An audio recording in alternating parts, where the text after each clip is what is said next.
Welcome to Audit the Audit, where we sort out the who and what and the right and wrong of police interactions. This episode covers unlawful orders, obedience to authority, and officer conduct, and is brought to us from the public record of the city of Keller, Texas. You can find a link to the original video in the description below. Before we dive into the interaction, I want to give a big thanks to the sponsor of this episode, Surfshark. We all know that VPN services can help to protect your privacy and ensure that all of your identifying information is kept safe.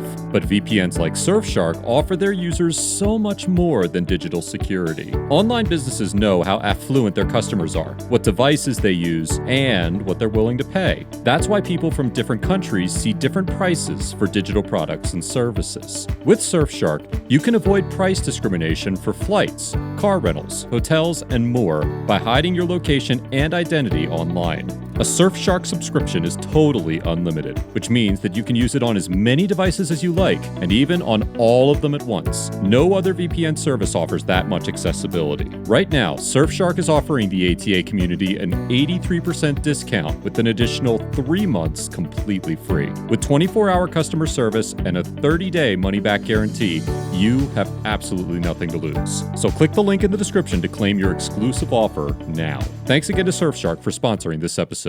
On August 15, 2020, 22-year-old Dylan Puente was driving to his grandmother's house when Keller Police Sergeant Blake Shamanek stopped him for allegedly making a wide turn. Shortly after the release of a 2-minute edit of the hour-long body cam footage from various mainstream media outlets, this interaction went viral. And although this episode is longer than the average ATA coverage, I highly recommend watching to the end so that you can leave this episode fully informed of the legal and psychological nuance surrounding this encounter. 320, go ahead and send me a unit when you got available. Hey, roll your window back down. What's up? My name is Sergeant Schmont, the Keller Police Department. The reason being stopped today, you made a wide right turn when you turned from 1709 to 377. Any reason why you're rolling your window up when I walk up to this car? No, sir. You had been driving it down for the past mile? I just rolled it up. Alright, step out of the car for me. Step out. Do not shut that window. Open it now. Step out. Right here. Face that direction. Face that direction. Put your hands right here behind your back. Don't move. Do you understand? Why are you acting so suspicious? Because I'm scared. Well, you're rolling your window up when I'm walking up on scene for a routine traffic stop. Ain't nothing going on. You roll your window up. What does that look like to me? I mean, I'm just rolling it up because it's for my safety. For your safety? Yeah. Nothing. I rolled up my window. Take off. That's my dad. Oh, sir. Yeah. I rolled up my window. 320. Give me a unit code now. And he got mad because I rolled up my window. Step right here. Window down? I rolled it up. Step right your feet. Well, that's what happened, huh? Yeah. You're about to be arrested for blocking the roadway if you don't park and get out. I rolled. Park and get out? I rolled Park up my over there. You said I can. It's my right. You are interfering with my job. You need to go park over there. I'm just reporting you. I rolled up my window like you said. It was my right to roll up my window. No, it's not. Sergeant Shamanek tells Mr. Puente that he does not have a right to roll up his window during a traffic stop, but there are no laws that specifically forbid doing so. Although citizens are well within their rights to roll up their window during a traffic stop, doing so will likely result in being extracted from the vehicle. In the 1977 Supreme Court case of Pennsylvania versus Mims, the court held that officers may order the driver of a stopped vehicle to exit the vehicle if they have been lawfully detained. The court reasoned that an officer's order to exit the vehicle constituted a minimal intrusion into the liberty of the detained citizen, and the safety offered to an officer by such an order far outweighed the potential inconvenience to the detainee. As noted by the court, quote, "What is at most a mere inconvenience cannot prevail when balanced against legitimate concerns for the officer's safety." From Sergeant Shamanek's perspective, Mr. Puente's decision to roll up his window may very well have appeared to be suspicious behavior, and the sergeant was well within his authority to order Mr. Puente out of his vehicle. All that said, Mr. Puente obeyed Sergeant Shamanek's order to roll the window back down and appeared to be peacefully complying with all of his requests. Once Mr. Puente began to exit the car, he attempted to roll his window back up so that he could lock his vehicle without the officer being able to see inside of it, and the sergeant orders him to keep the window down. Mr. Puente was under no legal obligation to obey the sergeant's order to keep the window down as he exited the vehicle, and it was not unreasonable for Mr. Puente to want to secure his vehicle before exiting it to speak with the sergeant.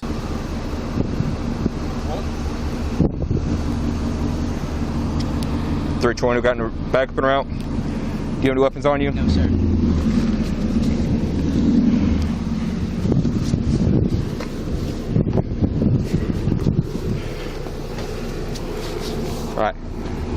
Is your ID in your wallet? Yes, sir. Why on earth are you acting like this? I'm just nervous, man.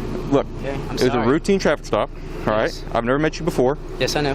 And then the first thing you do is you roll up your window like that, okay? I thought it was allowed, so we can roll up my window and hand out my license to you. How do you think it would look to me if you're rolling up your window when you walk up?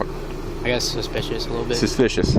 Here, Mr. Puente admits that his actions may have appeared suspicious after being questioned by Sergeant Shamanik, and perfectly demonstrates why the right to remain silent is such an important aspect of police interactions. The factors associated with Mr. Puente's admission extend far beyond the legal system, and stem largely from the psychological elements at play whenever an individual interacts with an authority figure. One of the most famous studies of obedience in psychology was carried out in 1961 by the renowned Yale psychologist Stanley Milgram. Mr. Milgram wanted to investigate whether Germans were particularly obedient to authority figures, as this was a common explanation for the Nazi killings in World War II. In the study, each participant was paired with another person, and they drew lots to find out who would be the learner and who would be the teacher. However, the drawing process was fixed so that the participant would always assume the role of the teacher, and the learners were actually aware of the study and merely pretending to be a participant. The teacher and the learner were then taken into separate rooms that were directly across from one another, and the teacher was informed that the learner was outfitted with electrodes that would deliver a shock whenever activated by the generator being controlled by the teacher. The learner was tasked with learning a list of paired words, and whenever the learner gave a wrong answer, the teacher was instructed by the experimenter to deliver a shock. With each wrong answer, the intensity of the shock increased, with the scale of the shock eventually reaching a fatal level. In reality, the learner was merely pretending to be shocked from the other room, and was instructed to give mostly wrong answers. Eventually, the learner would stop responding altogether, but the experimenter pressed the teacher to continue shocking the learner in the absence of an answer. When the study was concluded, 2/3 of the teachers had continued to shock the learner to the highest level of 450 volts, and all the participants continued to 300 volts. The results of this study demonstrated that ordinary people are extremely likely to follow the orders of authority figures, even to the extent of killing an innocent human being. Obedience to authority plays a role in every police interaction, and Mr. Puente likely felt that answering Sergeant Shamanik's questions was required of him. It is safe to assume that Mr. Puente only agreed with the sergeant to avoid the consequences of not agreeing, and this is a classic example of how obedience is taken advantage of by members of law enforcement.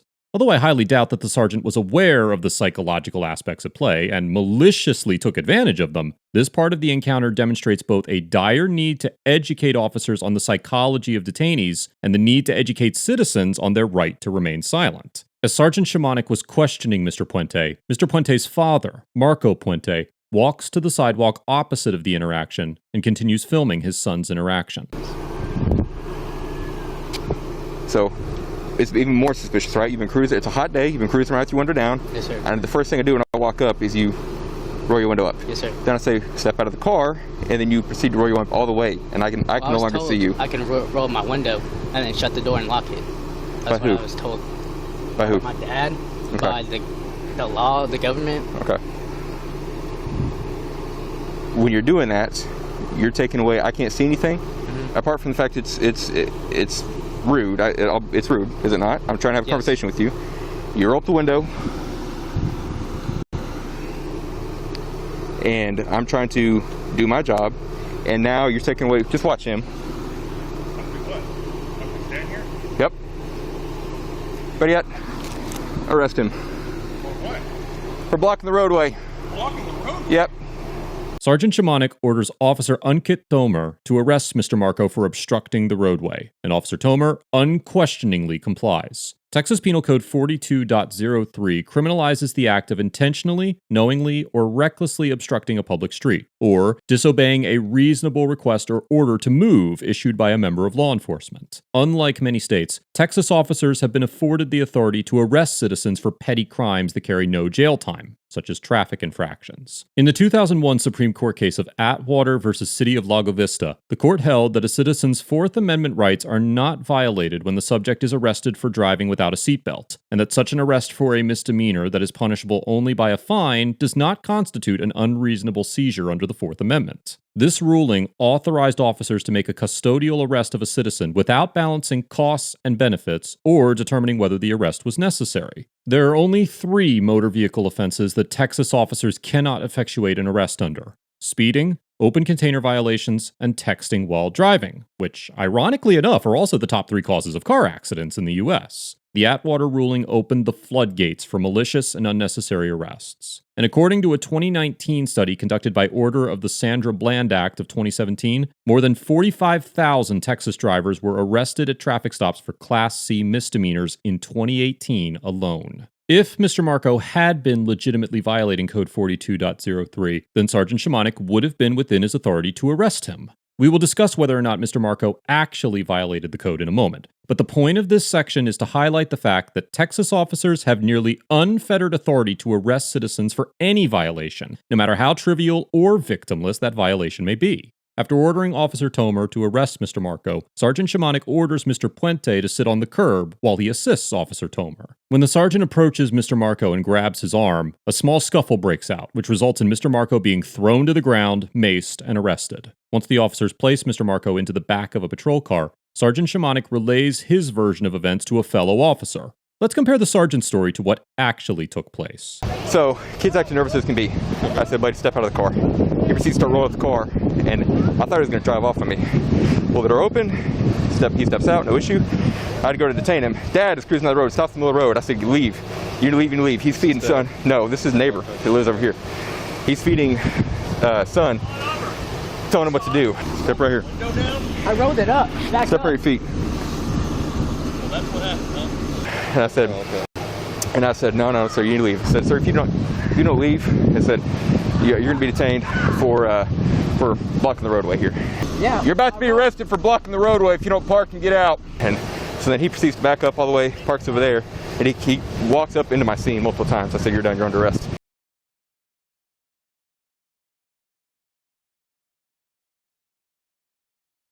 We're going to take him into custody for the traffic violation and interference, and he resisted, so he got sprayed. We're taken to the ground. He came out down there. He's videoing us, and now I guess we got family members here. As you can see, the sergeant's version of events are a far stretch from what actually happened, and the sergeant's police report was filled with similar inaccuracies. In the report, Sergeant Shamanik claimed that Mr. Marco approached him from behind, but the video shows that was untrue. The sergeant went as far as claiming that he did not notice Mr. Marco's vehicle when it approached, and that it wasn't until Mr. Marco yelled at him that he became aware of his presence. The sergeant also stated that Mr. Marco refused to move his vehicle after being ordered to do so, and that he remained in the roadway for an additional 30 seconds to continue yelling, which is a blatant lie. The report goes on to state that, due to officer safety, Sergeant Shamanik decided to arrest Mr. Marco for obstructing the roadway and obstructing governmental operations. Texas Penal Code 38.15 is the state's obstruction law, and even if the sergeant's story were true and Mr. Marco was yelling at the officers, this code provides an exception for any interruption, disruption, impediment, or interference that consists of speech only, which renders this charge invalid. Sergeant Shamanik's malicious behavior does not end there. And once his lieutenant arrived on the scene, the sergeant recounted his inaccurate story to his superior and informed him that he intended to arrest Mr. Puente for the wide turn violation so that he could search his vehicle without obtaining consent or probable cause. Kid right now is only detained. He's sitting in the back of my car. We've had a very lengthy conversation. He's been reasonable. I'm quite certain there's narcotics in the car, so I think I'm going to arrest him for the wide right turn. He's got a history of narcotics. He was telling me, give me all sorts of clues. So I think I'm going to arrest him for the wide right turn.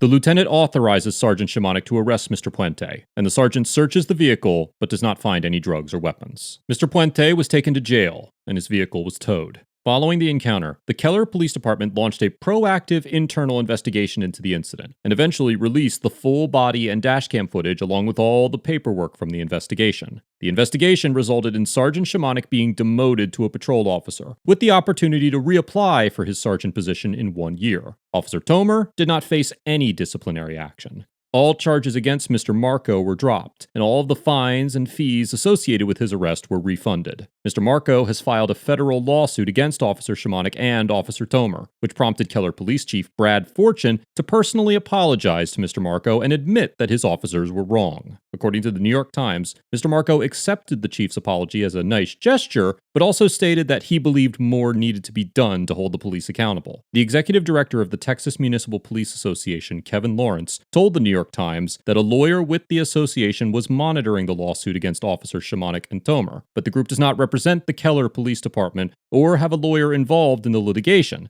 despite the fact that both of the officers were members of the organization. He ironically went on to say, quote, "This is one of those cases where I would say you may want to take a step back and not take the pleading at face value." At the time of writing this episode, the Keller City Council has announced a special executive session to take place on December 29th for a full briefing on the incident. And although that session is not included in this episode, you can find updates regarding the session's findings in the description below. Overall, Officer Shimonik, Officer Tomer, and the Keller Police Department get an F for arresting Mr. Marco when he committed no crimes, arresting Mr. Puente for no other reason than to search his vehicle, and for escalating what could have been a routine traffic stop into a physical altercation. Officer Shimonik abused the philosophy of officer safety and exercised poor discretion throughout the entirety of this interaction. Nothing he did during this encounter advanced the safety of his community, and much of his decision-making can be linked to his inflated ego and his efforts to justify his actions. Although officer safety is a legitimate concern during any police encounter, it should never be used to justify misconduct. And this type of behavior only serves to erode the public's trust in law enforcement and make it more difficult for other officers to legitimately justify their actions in the name of officer safety. The most troubling aspect of this encounter is the department's response to the officer's conduct. Much like the Revere Police Department's response to misconduct that I covered last week, the KPD's decision to demote Officer Shimonik rather than firing him conveys the message that officers who commit blatant acts of misconduct will be allowed to continue serving in their official capacity. And there's absolutely no justice in this decision. The internal affairs investigation resulted in nothing more than a PR stunt, and I struggle to see any option for justice other than Officer Shimonik's termination. If departments continue to perpetuate the notion that officers have the highest job security in America, then progress toward addressing the issues facing the American policing system will be significantly dampened, even more than they already are by nonsensical court rulings like the Atwood case. There is no excuse for Officer Shimonik's conduct or the department's lackluster response to that conduct. And it will be interesting to see how the Keller City Council handles this situation.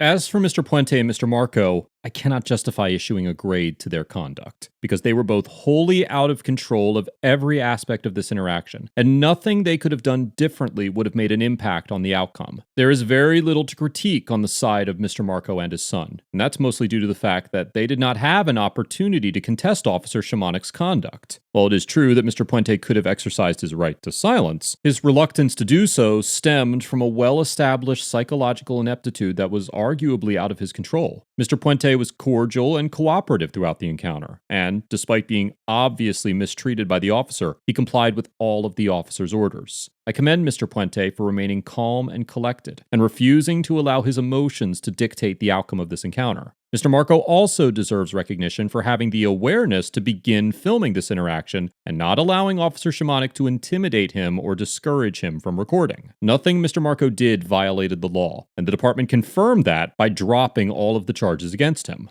Mr. Marco had no time to react to Officer Shimonik's decision to arrest him, and it makes sense that he would be somewhat resistant given that he was not able to process the logic of the officer's orders. Mr. Marco went from peacefully exercising his First Amendment right to record the police to being maced and arrested in a matter of seconds. And instead of making an effort to reason with Mr. Marco, both of the officers jumped straight to physically restraining him without any legal justification. I have no doubt that Mr. Marco will fare well in the courtroom, and I commend him for following up this encounter with the proper legal action.